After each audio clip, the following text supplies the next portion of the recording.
So I just got back from the grocery store this morning and I just bursted out in tears. They were saying, making announcements about the sales for Father's Day. And then they said Happy Father's Day. So I thought I was going to be able to make it today without having too many issues. But when they said Happy Father's Day this morning at the grocery store, I just lost it. I just could not stop crying.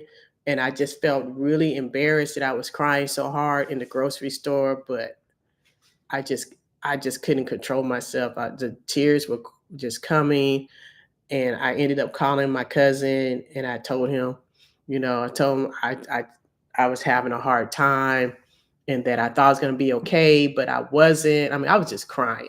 And he calmed me down and he told me everything was going to be all right. And he told me to go pay for my groceries and go home. And I didn't want to go back to the house because I'm at my mom's house and my dad's stuff is here. It's everywhere.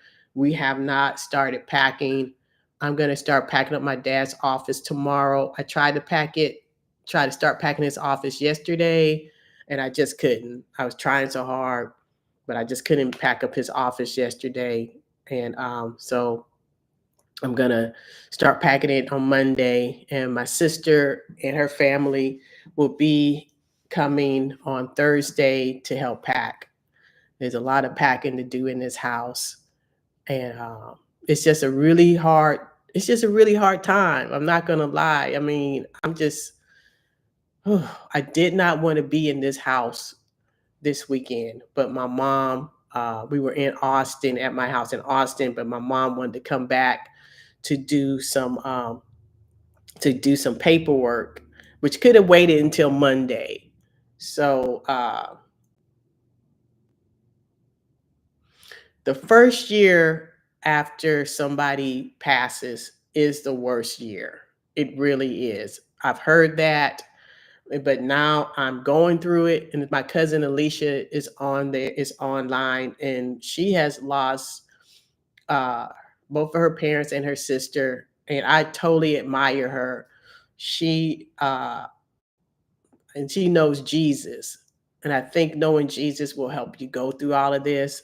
I mean, I know Jesus too, but I'm not a strong church goer. I don't really go to church. I've been watching church on TV, which is better than nothing, but I haven't been going to church in person. I need to start going to church in person again. But this is, I mean, the grieving process. No, I just had no idea how hard this was going to be. This is probably the worst I've ever felt in my life. And I've had a lot of people in my life pass at very young ages. I had a cousin that passed at 16 due to gun violence, and some friends that passed very young due to violent crime. But when it's your parent or when it's a sibling or a spouse, there's just no describing the pain that I'm in right now.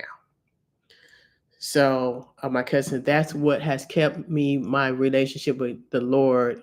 And this is a process. It is a process. It's a process. And I just got to let myself feel things when I feel them, because I try to hold back my emotions because I don't know why. I guess because I feel weak. Uh, Crying, I don't want to feel like I'm weak. And I think a lot of times I try not to cry, and because it's just a feeling that I don't want to deal with. I don't want to deal with feeling sad, and I don't want to deal with feeling weak. But we're all human, and all of us are going to go through this someday. If you haven't lost your parent or parents, or spouse or sibling, we're all going to go through this. And I got to realize that I'm not alone, because a lot of times I just feel like I'm alone, but I'm not.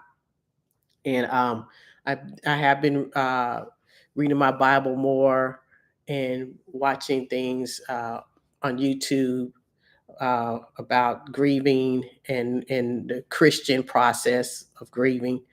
But I just want to get on and say, uh, don't hold up that the tears aren't a sign of weakness. Thank you, cousin.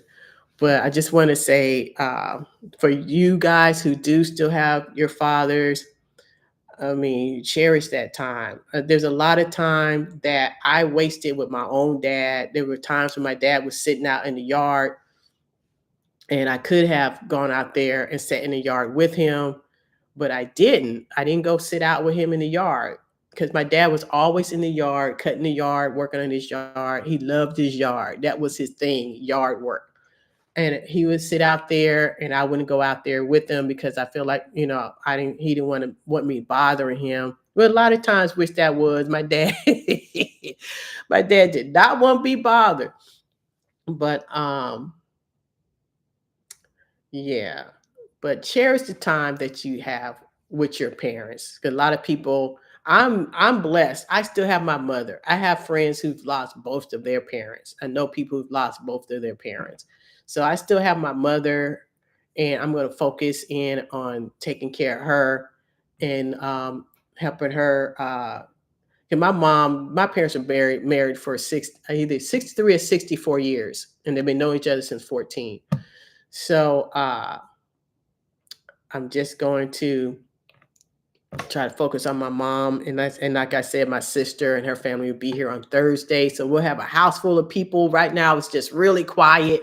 My mom is at church, and even when she's not at church, it's really quiet. I didn't realize how much of a big mouth my dad was until he was gone. My dad was a very tall person, imposing person, big personality, extremely loud, extremely opinionated.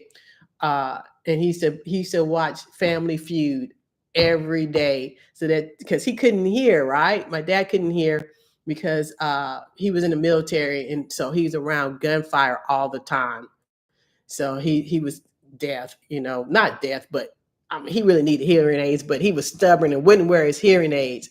So my dad would be blasting Family Feud every day. And I used to get mad. I was like, oh man, he need to turn that Family Feud down.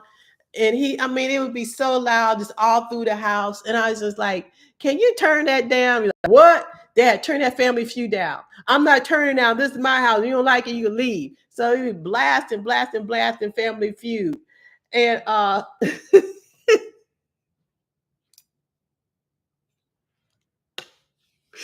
and now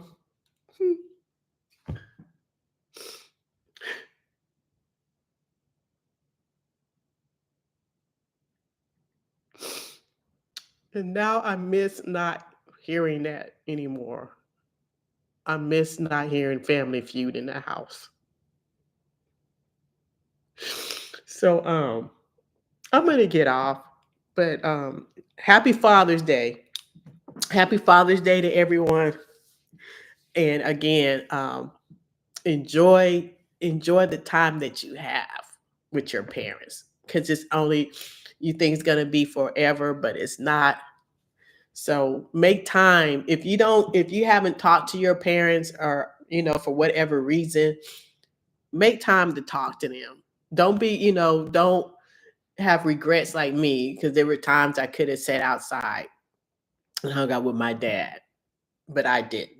So make time for your parents.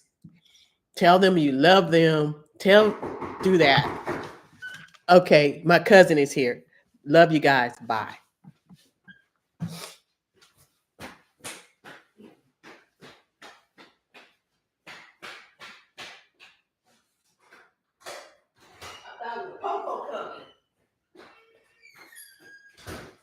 Yeah, let me see what you're talking about. Hold on, let me end this.